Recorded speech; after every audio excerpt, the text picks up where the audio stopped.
Welcome to NBA Today. We start our show with breaking news. According to our Shams Charania, the New York Knicks, they have fired head coach Tom Thibodeau. Now, Tibbs, he helped the Knicks to reach their first Eastern Conference Finals in 25 years. He made the playoffs in 4 of his 5 years, and he led the team to consecutive 50-win seasons for the first time since the 1990s. Here alongside Andrea Carter, Shanae Ogumake. Shams is going to be joining us in just a moment, but this is so fresh. He was just on SportsCenter talking about this, so it's going to take him a minute to dial into our show. Shanae, we were talking about this just before we came on air. I'm a little bit surprised that the New York Knicks made this move. Are you? I am not so surprised because there is so much pressure now in New York now that we've seen what their potential is getting to the Eastern Conference Finals. But I also do feel for Coach Thibodeau because he tried his best, and we saw the evolution, right? This was a team that was predicated this year on offense, which his style is typically defensively. But when I look at the other teams in the NBA, the question is identity. Right. When you look at the Pacers, we know what their identity is with offense and pace and movement and assists. When you look at the Thunder, you know what their identity is, defense. And they've also grown players, matured into MVPs and all defensive types of guys. When you look at the New York Knicks, their identity, the first thing that comes to my mind is a player. Right. Jalen Brunson in the clutch. That is not good enough in the NBA. You have to be able to be better and more versatile offensively, but then also defensively. There were a lot of liabilities, whether it's Brunson as a small guard or even Karl Anthony Towns, his lack of being able to do anything other than rebound and affect shots. I heard that, he only had 1 block shot in that entire Eastern Conference Finals series. Like, that is unacceptable, and that is his bread and butter. So I do think that the lack of identity in the moments that mattered most, and also finding someone to get them over the hump, knowing that the East is wide open. I mean, Dame out, obviously. You think about those circumstances, Tatum out for the foreseeable future. Now maybe that's what they're looking at. But that's why I'm confused. And I know we see this happen with so many different franchises. We've seen them bring in a new coach to try to find an identity or try to create an identity. But now you're asking someone brand new who doesn't know Jalen Brunson and how Jalen Brunson functions, who doesn't know Karl Anthony Towns, who doesn't know this team. You're asking someone brand new to come in and try to create an identity. You're asking a coach to come in that didn't just lose to the Pacers and knows what that feels like and was standing on the sidelines experiencing those things. You're asking someone brand new to do it. It doesn't make sense to me. But what I will say is that the person coming in probably will have a lot of experience, because the only thing the knock on Coach Thibodeau was the fact that he has never been to an NBA Finals. You're probably going to look for a guy with NBA Finals experience, championship pedigree to try to get you over that hump that seems like he never was able to. Championship experience is great, but he doesn't have any experience with this group. Yeah. So either way, you're bringing in championship experience from the past with an entirely different group, and you're trying to match that to this new team. To me, it just doesn't make sense. It's so tough. In the New York Knicks statement that they just put out a couple of minutes ago, they underscore, that the reasoning that they are giving publicly here is we are singularly focused, they say, on winning a championship for our fans. And I think with the injury to Jason Tatum, a lot of teams have looked around at the Indiana Pacers and said, okay, if the Pacers can win this with a collective of very good players, a lot of teams in the Eastern Conference I'm hearing right now are looking around and saying, why not us? Why can't we kind of replicate that sort of recipe here? Our Kendrick Perkins is here as well. I know, Perk, that you have a reaction to this. Shanae, no. Tibbs didn't deserve to lose his damn job. We're not going to do this. And Malika, you remember our production call that we had after game 2? And you remember I they said all blur together, we had a lot, but after game 2, when Karl Anthony Towns was benched, I told y'all on the production call, I said if they lose this series, it may cause Tom Thibodeau to lose his job, because of the game 2 and the benching of Karl Anthony Towns, because of the relationship that Karl Anthony Towns have with Leon Rose and Worldwide West that goes all the way back to the Kentucky days. Here's my problem with the firing, What was Tom Thibodeau supposed to do? Karl Anthony Towns, he started off the series, bro. He put you in the pick and roll. He switched it. You were getting cooked in the switch. So he tried to make an adjustment, and he tried to challenge the guards to fight over the screens a little bit harder and put you in the drop coverage. You was getting cooked in that as well. You wasn't getting back in transition. Jalen Brunson, outside of game 5, 68% of the time, he was getting scored on. So I'm looking at it and I'm saying to myself, what was Tom Thibodeau supposed to do at that moment? When your two guys physically don't have it, They don't have it. They don't have the athleticism to keep up with the paces. Perk, what I'm trying to illustrate, this is something that you and I both know. Players are the last to go. And when you're in a situation where there's a lot of pressure, there's going to be decisions being made on tinkering around with the players. But we do know that before the blame goes to someone who you voted as all NBA in Karl Anthony Towns, players are typically the last to go. It's typically the coach. Or even, you see there's a lot of pressure even on the GM in this situation for going all in and getting Mikal Bridges. And Shanae, I'm glad you brought up that point because it leads me to this point. Look at the two teams that are in the championship right now that are playing for the NBA championship, right? The Indiana Pacers and the Oklahoma City Thunder. Both of those organizations are ran by not the players, but the general managers. That's the problem. See, when the players try to take control and try to dictate stuff, it usually don't go right. Like, those days are over when it comes down to players having say-so and picking who they want. Right. We're looking at the Phoenix situation right now. They fired 2 head coaches in the last 2 years. Championship head coaches. Perk, you seem real fired up about this. One thing that does make the New York Knicks a little bit of an interesting case study in all of this is they made an enormous trade right before the season. And bringing in Karl Anthony Towns is a huge, when we talked about trading offense for defense, that's what the New York Knicks did in a lot of ways, and that came to fruition. I know the odds had them second, third at getting out of the Eastern Conference before the season, but that's because people love New York. It doesn't necessarily reflect how most people in NBA circles thought of them. I think, Andrea, this is a successful season for New York, but again, now the landscape, people are looking around and seeing that the Eastern Conference, they believe, is wide open. Yeah, but that's the thing is the Knicks were already so close this season. They were so close, and Tom Thibodeau now could, if he wasn't just fired, could have a second season to figure out Karl Anthony Towns, to massage that relationship if there is something going on, to try and figure out that relationship. What is Tom Thibodeau known for? His defensive schemes. So his defense struggled this season. Give him a second season to figure it out and figure out how to make Karl Anthony Towns and Jalen Brunson work on that end of the floor. So you seem to think he should have had another year. Yes. Perk is saying that no way, that shouldn't have happened. It's come to fruition that he is out.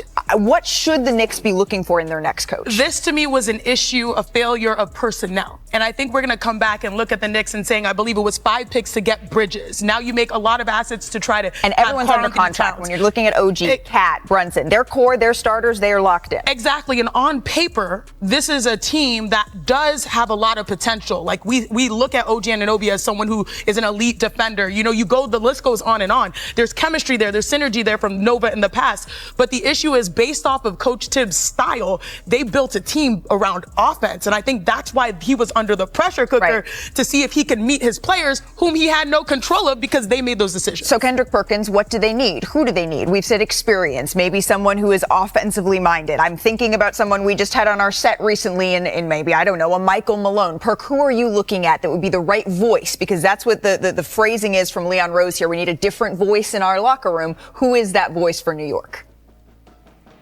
I don't know. I mean, it might have to be Michael Malone. I mean, when you talk about championship experience, what other coaches out there, right? Like Michael Malone, he could go in, again, he's from the New York area, right? Like born and raised, went to high school right down the street from where Kyrie Irving grew up. Yeah, I know my history a little bit down there in New York, but what I'm saying is, again, we go back to the point of, I don't know who they're going to hire. I think Michael Malone right now is probably the best fit if they're trying to win now because he is a championship level coach, right? He did max out Jokic to get an NBA championship defensively. So he does have what it takes. But I'm looking at OG Anunoby and I'm looking at Mikal Bridges, and I'm sorry, Malik, I'm just going back to Shanae's point. Go ahead. They supposed to be stoppers. Drea, Malika, Shanae, Pascal Siakam won Conference Player MVP. Like, what was OG Anunoby and Mikal Bridges then? That wasn't on Tibbs. A lot of his baskets came in isolation and in transition. OG Anunoby's supposed to be one of the best 3-and-D guys in the entire NBA. They paid him over $200 million, not just for his offense, but what he brings his versatility on the defensive side of things. I'm not happy today. Well, I'm sorry to hear that part. I don't feel like Tibbs should have lost his job. Okay, and that is perfectly valid. I think it's time to get a little bit of an explanation as to why. We've sort of been pontificating on what we think was the reasoning behind this, but let's bring in the man that broke the news, our Shams Charania. Shams, what more can you tell us about the Knicks' decision-making to fire Tom Thibodeau here? Malika, James Dolan, the Knicks owner, and Leon Rose, the team president, they believed today and landed on the conclusion today that this team needs a new voice to take the next step to try to win a championship. Clearly, they believed that Tom Thibodeau was not going to be the guy for them to win a championship. And that's been the goal. When you make acquisitions like Leon Rose has made over the last year and a half, OG Anunoby, Mikal Bridges, Karl-Anthony Towns, you already have Jalen Brunson, you have a payroll that's getting higher and higher. And if this is the iteration of the team you want to move forward with, they felt like clearly there was something that just was not going to work moving forward. And Tom Thibodeau, 4 of 5 years that he spent there, they were a playoff team. You think about back-to-back 50-win seasons, the amount of success he had in his 5 years as head coach. Pat Riley, who else can you really think about in that same tone when you think about the last 30, 40 years in Knicks history? He had a very successful run, but they feel like they need a new voice in New York that can allow this team to win a championship. And we'll see here over the next few days and weeks who that could be. All right, so over the next couple of days, the next couple of weeks, that's when the New York Knicks are going to be turning their attention to who could be the next voice, the next steward of this franchise. Because, Shams, we've been talking about this feeling like the Eastern Conference is more wide open than it has been potentially in years past. Not a lot of people saw the Indiana Pacers being the team to come out and represent the East. Let's just all take a look together at the statement that the New York Knicks made here on the firing of James Dolan. I know that the print is fine, so let's all get our glasses out here together. But they said this, right? Our organization singularly focused on winning a championship for our fans. This pursuit, it led us to this difficult decision to inform Tom Thibodeau that we've decided to move on in another direction. They then thanked Tom Thibodeau, leading us with class and professionalism for the past 5 seasons, but also to tremendous success on the court with 4 playoff berths and 4 playoff series victories. But ultimately, we feel that this is a decision that's best for our organization moving forward. Tom will always be a part of our Knicks family, and we truly wish him nothing but the best in the future here, Shanae. Look, I feel like it's hard to have it both ways because over the course of the regular season, we hear so many people, fans, people on this network lament at the fact that they play their guys too much or they ride them too much, and then you don't have a bench that's developed, right? He adjusted that a little bit in the Pacers series. Yeah, exactly. But then these things have consequences when you fall short, and now you're looking at someone potentially having the blame for maybe not dealing with the players being ready in the moments that you need to, or the defender stepping up in these moments. So it's hard to weigh these things because these actions do have consequences, even though to me it feels unfair because he can only coach the players in front of him, and they have oscillated toward a different style, which is offense, even though his nature is defense. Well, my thing, though, is he did adjust using his bench more in the Pacers series, so why not give him an opportunity? But was it too late is the question. But too late is still an adjustment to make the adjustment earlier next season. Like, maybe that's something he could implement next season. Like, it should be added in that statement. We know that we only gave him 1 year with a brand new group to figure this out, but a year is all that he had. Because to me, a year is not long enough to figure out an entirely new group. Perk may agree because I see him shaking his head here. How dare you? How dare you, if you're the Knicks, to blame Tom Thibodeau? How dare you? Like, we blaming Tom Thibodeau for that collapse that they had in game 1 when the guys on the floor took their foot off the gas when they blew a 20-point lead at home in the Eastern Conference Finals? Are we blaming Tibbs for that? Are we going to blame Jalen Brunson and Karl-Anthony Towns and the guys that contributed to the Pacers coming back and beating them in game 1? That's who we need to blame. See, it's hard, right? You have Rick Brunson that's on the bench, who's Jalen Brunson's dad, and I'm taking nothing from Rick Brunson. I love him to death, but I got to call it like it is. You have Jalen Brunson, who is dribbling the oxygen out of the damn basketball on the floor. The Knicks are getting their offense set with 15, 16 to go on the damn shot clock. No one else is getting involved. Karl-Anthony Towns ain't really touching the ball in the first quarter. But it's Tibbs' fault. I can't ride with that, y'all. Someone always falls on the sword, and it's unfortunately, we know this. It tends to be coaches. Our Bobby Marks just put on social media a really interesting quote from James Dolan. He was on the Roommates podcast in March of 2025, and this is what he said. Dolan said, "There were many times when we've sort of reached for that shiny, sparkly object. Maybe this is what we need, especially when things aren't going well. Let's bring in this guy. Maybe he'll turn it around. Sometimes it's players. sometimes it's a coach. And then he continues. He said, what I've learned over time is it doesn't work. It really doesn't. You have to build the fundamentals, the basics. You've got to build a team. You've got to build an organization. There is no waving a magic wand over a team and all of a sudden it makes a great team. That doesn't happen. This feels closer to a magic wand. You got to practice what you preach, though. And it's the hardest thing to do. But what we've seen is that the pressure I have to go back to the circumstance. It feels like this is a circumstance where, again, right or wrong, teams are looking around right now and saying if the Pacers can do it, we can too. And the New York Knicks felt like they were this close. It was all in the 5 years that he coached. He led the Knicks to consecutive 50 or more win seasons for the first time since the 90s. And now we welcome in our Stephen A. Smith. Stephen A., there's a lot of folks on our set today who are pretty surprised and pretty upset, frankly, about this firing. What say you? They should feel that way. I'm upset about it too. I don't think this was fair to Tom Thibodeau at all. And I'm somebody that has been very critical of him in terms of his lack of use of his bench, not really prepping guys to really be able to contribute come playoff time, not going deep enough. As Kenny Smith articulated during the NBA playoffs, which I thought was the line of the year, Tibbs would have a hard time playing 9 dudes in a baseball game. That's who he is. But nevertheless, they won 51 games. They got to the Eastern Conference Finals. They improved in the playoffs all 4 years, the last 4 years or so. He has done an incredible job. And when you look at it from the standpoint of him being gone, it's like a scapegoat mentality. I think this is incredibly bad because guess what? You traded 5 picks to get Mikal Bridges. That wasn't on Tom Thibodeau. That was on Leon Rose. That's the name that we need to be talking about right now when a move like this is made. You traded 5 picks, 4 unprotected for Mikal Bridges. You traded Julius Randle and Dante DiVincenzo, okay, along with an additional first-round pick for Karl Anthony Towns. So that's 6 picks right there you gave away. At least 4 unprotected, arguably 5.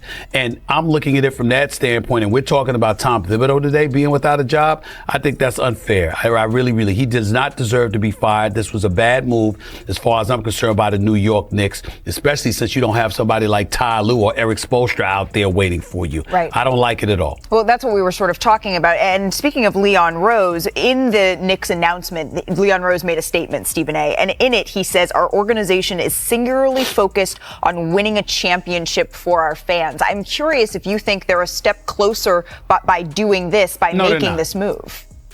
No, they're not a step closer. And to be quite honest with you, I think we all as New Yorkers should find Leon Rose's statement offensive. Get the hell in front of a microphone and a camera and answer questions. Stop being a coward. Because that's how he's acting. I'm not calling him that as a man or as a person. I'm saying that's how he's been acting as president of the New York Knicks when it comes to communicating with the media and articulating the decisions that you make and why they are being made. This is the problem with the arrogance of the New York Knicks, okay? They deserve credit for what they've achieved. I applaud them for elevating us from basketball purgatory into relevance. I truly believe that. But in the same breath, when you make the potpourri of decisions that you have made, could you have the decency to stand before the media and answer the questions? Stand before the growing public and answer the question. That statement is as weak as it gets. It emanates from a James Dolan-run organization who doesn't want to communicate with the media himself, who never wants to answer any questions, and they get away with it because they don't have to answer to anybody because they know that Knicks fans are still going to show up at Madison Square Garden, patronizing their product and their brand and doing everything that they can to make sure that they support the team.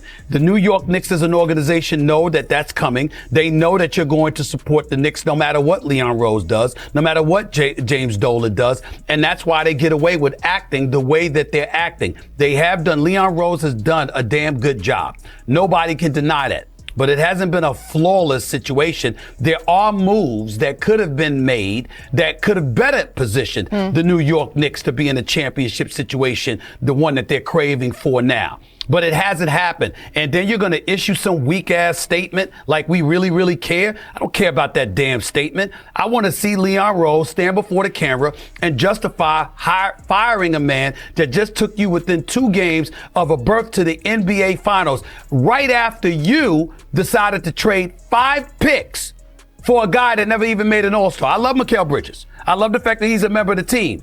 But the fact of the matter is that he has an up and down year. And when you look at a Luka Doncic being acquired for Anthony Davis at just one pick, when you look at some other moves that have been made and it didn't require those level of assets departing, and you give up 5 first-round picks, including 4 unprotected for Mikal Bridges, and that vastly contributes to compromising the vision and the aspirations that you have, stand before the media and answer them damn questions. But we can't expect Leon Rose to do that because since James Dolan has arrived, that's not something that he likes, and Leon Rose seems to fit right in. A matter of fact, one could legitimately argue that his willingness to avoid the media to answer these questions is is just as much of a big reason as to why he got the job as it is the job that he actually did, which has been a pretty damn good job. And without those explicit answers, Stephen A., that you're calling for, the only way that I'm making sense of this in my own head, and I'm wondering what you think of this, is that the Eastern Conference, people are looking around and saying, if the Pacers can do it, then we can too. And the New York Knicks felt like we were this close. So maybe if we make a little change, because we can't change our starting lineup that much, because we have so much invested in all of these players. That's the way that I'm making sense of this. What about you? I would hope that one of the other reasons this change is being made is because you got a superstar like Giannis Antetokounmpo that wants to come to New York, and he would have desired changes, and he might have articulated that. That's just wishful fantasy kind of thinking on my part. I have no evidence of that whatsoever. I'm just throwing that in the mix to coincide or piggyback off of what you just articulated. Of course, with the start lineup being what it is, there's very little movement that you can do. OG Anunoby, Josh Hart, all of these guys, Jalen Brunson, what he's getting paid. Mikal Bridges, you brought him here. We get that. Mitchell Robinson, obviously, we get that part too. But in the end, if you're stuck, it's because Leon Rose decided to give up all of those assets.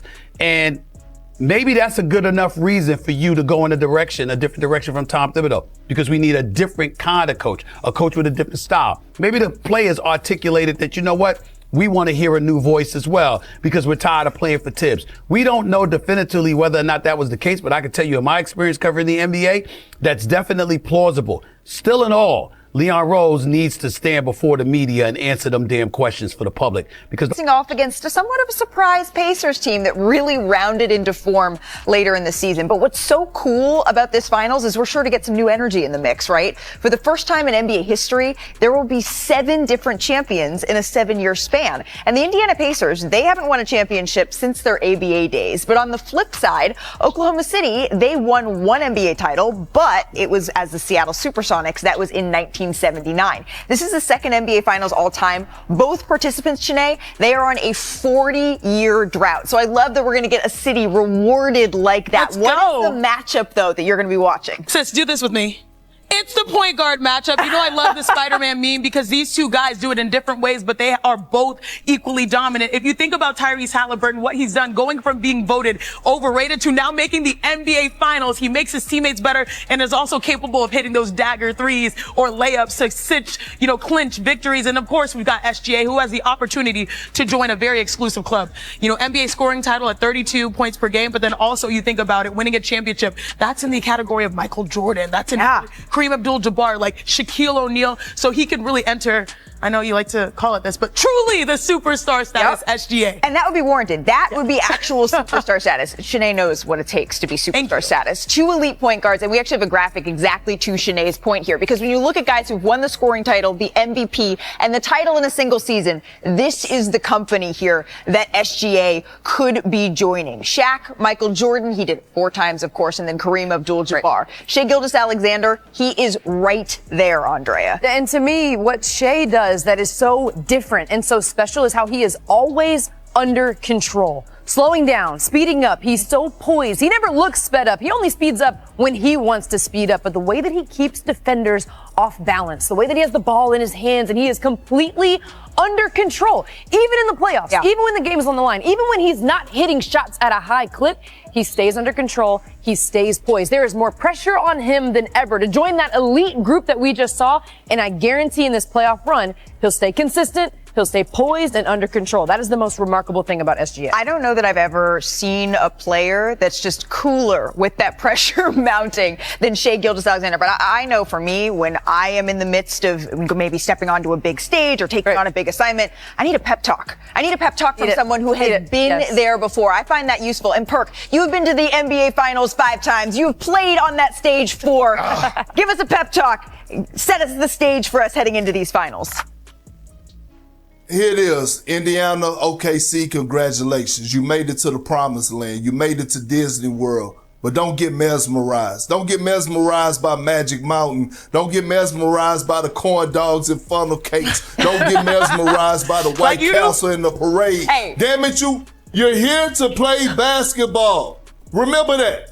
I know it's going to be a lot of media. I know the stage of the NBA Finals. You're the only 2 teams that's still playing. But it's still got to be one between the lines. And the team that doesn't get caught in being on this stage is the team that's going to come out victorious. So as you walk into that arena on Thursday night, remember, as all the cameras are on you watching your attire, you got to remember that you're here to play basketball and keep the main thing the main thing. Well, it's my challenge every time I'm on set with these two. I can't be caught watching, right? I can't be caught watching greatness. You have to just experience it, be in, read, and react. Shanae, when you're looking at these finals, what is it going to come down to? The team that will emerge number 1 will have the best number 2. Or consistent number 2 option. I'm looking at J-Dub, who really has grown in real time. I'm looking at Pascal Siakam, the reigning Eastern Conference Finals MVP. Because we know what SGA and Halliburton, what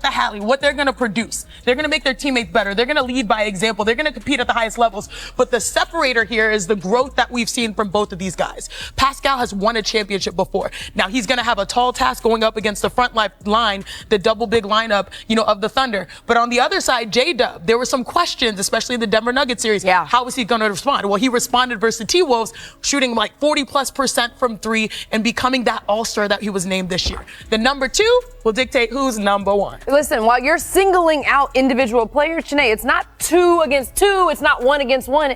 It's 5 on 5. So to me, shot selection and offensive efficiency from the team. That's going to be the team that wins. Because when you look at these 2 teams, the Pacers, best offense in the NBA this postseason. The Thunder, best defense in the NBA this postseason. When it comes down to shot selection on both sides, particularly the Pacers though, are they going to get the shots that they want off of a paint touch, drive, kick, one more pass, those wide open threes? Can they knock those down? Are the wide open threes the ones that the Thunder want them to take? Or are they the shots that they want to take? Controlling their shot selection on both sides. Because think about the Thunder. Their offense isn't always on point, but they score off of their defense. Yeah. So shot selection off of defense. Do they get transition buckets? Are they getting layups? Shot selection, offensive efficiency. Yep. That team's going to win. Sis, that was a great point. I'm just surprised we let it slide that Perk didn't talk about his funnel cakes and corn dogs. I know Perk is our resident big man, and there's nothing wrong with the little funnel cake, especially, after a long week putting in the hours at work.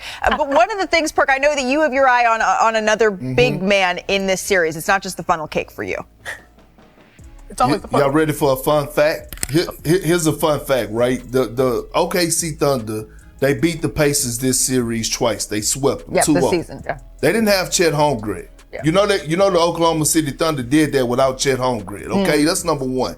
So I'm looking at the guy in the middle for the Indiana Pacers and Miles Turner, who was dominated by Karl Anthony Towns in the Eastern Conference Finals. But he played well in the first 2 rounds. He led the postseason in blocked shots. They're going to need him now more than ever to be that rim protector. Because here's why.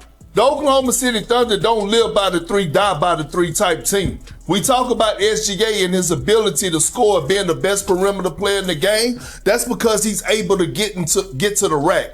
Do we remember Game 2 of the Minnesota series, the Western Conference Finals?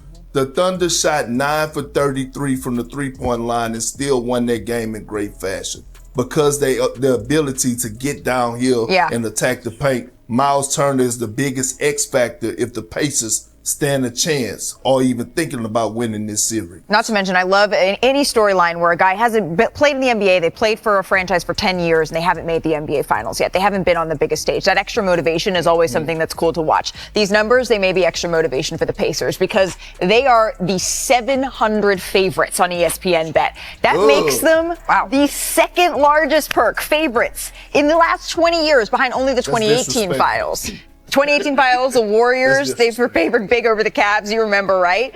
But we know anything can happen in the finals. There are clear advantages for both of these teams, Shanae. You know what time it is. It's time to go shot for shot. Big bro, fall back. My sister's here. We on the attack. This is the NBA Finals edition, and what I love is that we have a strength-on-strength matchup. I'm going to take the Pacers offense. Of course, Drea is going to take the Thunder defense. All right, let's get to it. First of all, when we talk about the Pacers, they can score whether it's a miss or a make. Right here, this is a miss, and look at how fast they go. Deuce McBride is chasing Halliburton. It puts Brunson in a blender, and he's easily able to spray. Again, this is a guy that is leading the postseason in assists, finding three-point shooters. That was a miss, but watch this. This is a make. You got to strap in your seatbelt because they go on the attack here. Again, OG Anunoby drives. Nice finish as a layup, but instead, they just start throwing football passes. This is tough. Brunson, again, playing safety, but here, no resistance because they move so well, especially in transition offensively. And there again is the Eastern Conference Finals